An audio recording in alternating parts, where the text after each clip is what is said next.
how to land the space shuttle from space. So, quick disclaimer, this talk is only 20 minutes, so I only have time to give you an intuition for how landing works. If you actually want to go fly the real shuttle, please make sure you read the owner's manual. Also, you're going to need a time machine because the last shuttle landed over 5 years ago. They all live in museums now. They're completely unflyable. However, I, like all of you, have been living in a state of denial for the last 5 years, especially you, Steve Feldman. So in my world, the shuttle still flies, and we're just going to use present tense for this talk. All right, so let's get started. Our goal is to land on a runway at Kennedy Space Center in Florida. But let's say right now we're orbiting over South America, traveling over 17,000 miles in the wrong direction. Well, we can't just turn around. Changing direction in orbit takes crazy amounts of energy. So what do? Well, basically nothing. So it turns out that the Earth spins, which means that Kennedy Space Center is just going to come to us if we wait for it. So this time around, when we come up to Kennedy Space Center, we're just going to stop. It always does this. So it turns out that we're still traveling over 17,000 miles an hour. To give you some perspective of how fast that is, the runway that we're going to land on is 15,000 feet long. That's about 3 miles, or maybe 40 to 45 football fields, depending on what you consider a football field. It's one of the longest runways in the world, but at our current speed, we're going to travel the entire length of it in just 0.6 of a second. We could get from New York to London in just 12 minutes. So we need to slow down a lot. Well, the shuttle's got great engines, plenty of power to slow us down with. So let's just fire them up again. Well, so this is kind of embarrassing. See, we're sort of out of gas. Womp womp. In our defense, launch is like really expensive. Those 2 boosters on the side, they burn 1.1 million pounds, or 500,000 kilograms of solid fuel in just 2 minutes. And then we just throw them away. That big orange external tank holds another 1.6 million pounds, or 725,000 kilograms of liquid fuel for the shuttle's 3 main engines. But after an 8-minute launch, those are empty too, so we have to ditch it. Bye. All we've got left are these wimpy little orbital maneuvering engines, which combined produce less than 1% the thrust of the main engines. They're not going to slow us down 17,000 miles an hour, but there's a trick. We don't actually have to slow down by that much. If we slow down by just 225 miles an hour, that's enough for us to start falling into the atmosphere, where air resistance can do the rest of the work. So we perform our deorbit burn, which lasts about 3 minutes with our orbital maneuvering engines. After that, we're just going to coast for about a half hour before we reach the atmosphere. But we can't go in the atmosphere backwards. First off, we would look ridiculous. But possibly more importantly, the air resistance is so great that we would essentially melt. So we pitch up to 40 degrees angle of attack. That's the angle between where your velocity is taking you versus where your nose is pointed. At this angle, our easily meltable aluminum airframe can be protected by over 20,000 silica tiles, as well as these reinforced carbon-carbon panels on the nose and the leading edge of the wings. Fun fact, the surfaces of the orbiter which don't get as hot are covered by these thermal blankets, as well as a Nomex felt fabric that goes over the wings and the payload doors. It's really nothing like a normal airplane. But anyway, back to entry. So if all went well, we should hit the first traces of the atmosphere at 400,000 feet and about 5,000 miles from our landing site. This is all good, but after a few minutes, there starts to be a little bit of a problem. We've got wings. And wings generate lift. And as we get into denser air, they generate so much lift that we're actually going to start to go back up and skip off the atmosphere. This is kind of bad. We really want to keep going down. So we could just pitch up, That would create more drag and less lift, but we risk overheating, overstressing, or just outright losing control of the orbiter. So we can't change our angle of attack, which means we can't change how much lift we generate.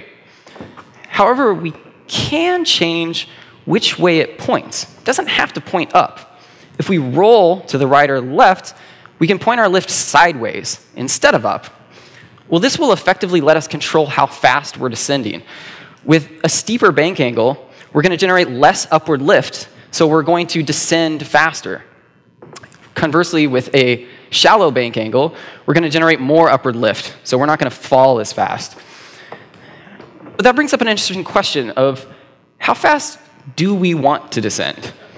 Well, reentry is basically a big energy management problem. We have a lot of velocity and a lot of distance to cover. So the goal is to bleed off that velocity at just the right rate so that we cover the right distance. If we slow down too fast, we won't make it to the landing site.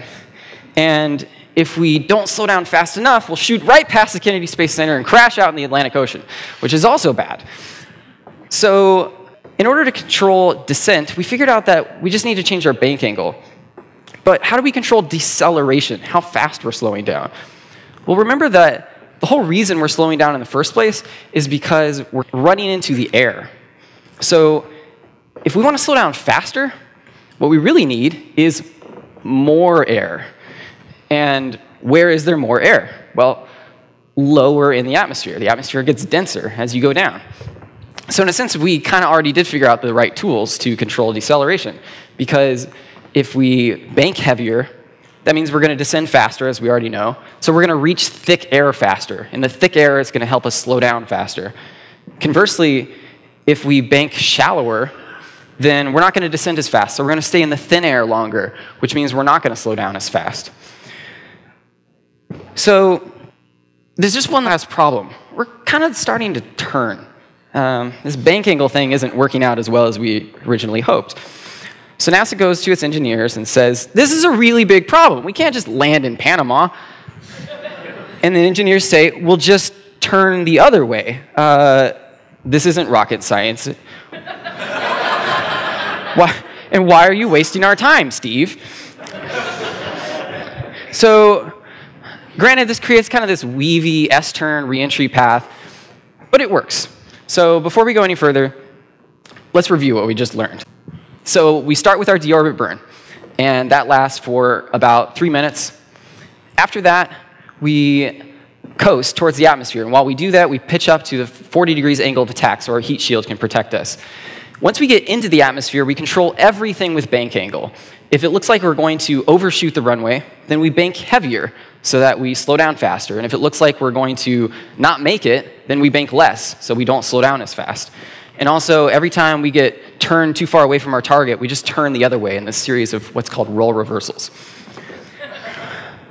That's what NASA calls it. This is the reentry, a picture of the reentry of STS-135, the last space shuttle. Something interesting about these reentry flames, that's not technically fire, although it kind of looks like it. It's essentially a really hot gas that's so hot that electrons break away from their atoms and molecules, and they start to glow this soft orange color. It's a different state of matter called plasma, which, even if you've never heard of it, you've seen it all the time in the form of neon signs, lightning. Most importantly, the sun is a big glowing ball of plasma. Now, as we slow down, we get less of this plasma, and we have less heat, so we're less concerned about melting. But we get more and more concerned with just falling out of the air. We really need to transition from spaceship to airplane. So at 8,000 miles an hour, we start bringing the nose down, lowering our angle of attack. Then at 1,700 miles an hour, we switch into a completely different guidance mode called Terminal Area Energy Management, or TAME. Now we're flying like an airplane, a really bad airplane. We have no engines, but we sort of function like an airplane. We pitch to control our descent rate, we bank to turn, and we've also got this speed brake thing that can open and close to help us control our airspeed. So So also up into this point, we've been running on autopilot. An autopilot run by 5 of these redundant computers, each with a whole megabyte of memory. You couldn't even fit a single cell phone photo on one of these, but it was pretty good at flying the shuttle.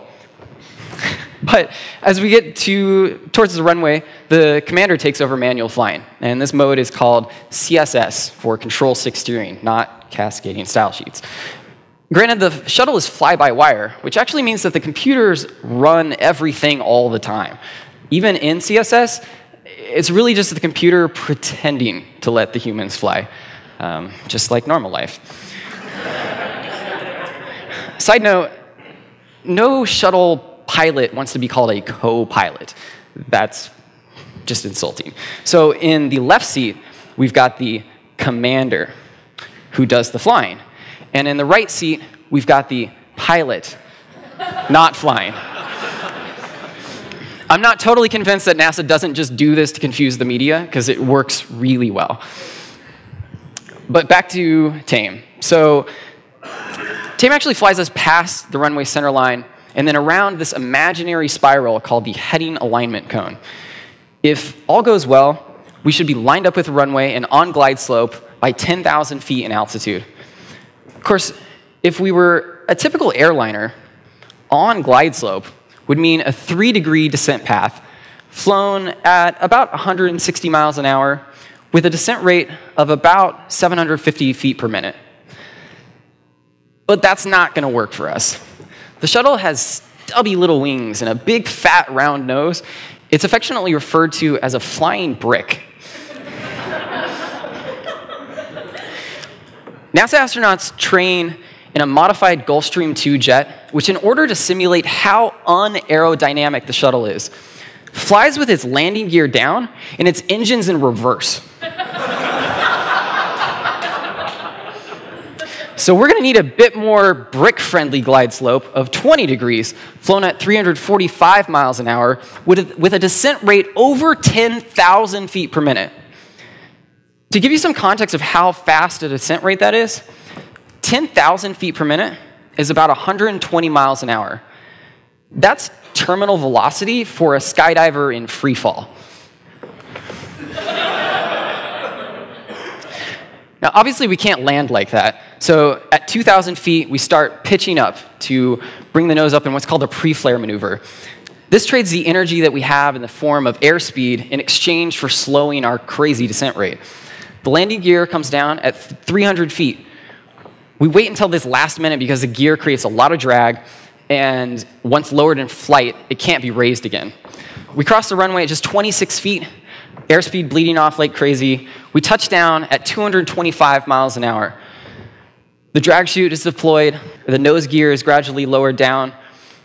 Just an hour and 5 minutes since we performed our deorbit burn, on the other side of the planet, we've landed the space shuttle. From space. Obviously. Where else would you land it?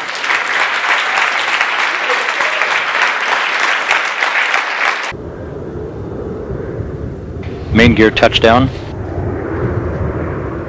Kevin Ford now deploying the drag chute. Nose gear touchdown. Well, so this is kind of embarrassing. See, we're sort of out of gas. Main gear touchdown. Kevin Ford now deploying the drag chute. Nose gear touchdown. Now we're flying like an airplane, a really bad airplane. We have no engines.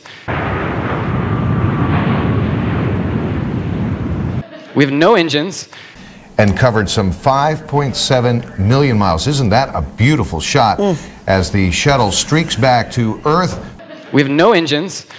And covered some 5.7 million miles. Isn't that a beautiful shot as the shuttle streaks back to Earth? We have no engines. Serious business right here as the shuttle, which is really just a glider right now, coming in.